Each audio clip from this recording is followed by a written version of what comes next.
going to give you a quick intro of the Quick 6100A. Model number there. Using the Rich Auto handheld controller. We've been doing a fair bit of aluminium, dual mode ABS, acrylic, ACM, all day every day. More aluminium, aluminum if you prefer. This is a 1200 by 720 work area machine. It's usually a bit smaller. This one's been extended to suit a specific client's needs.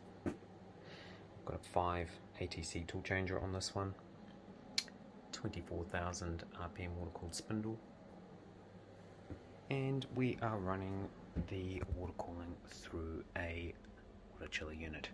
It's a closed loop system.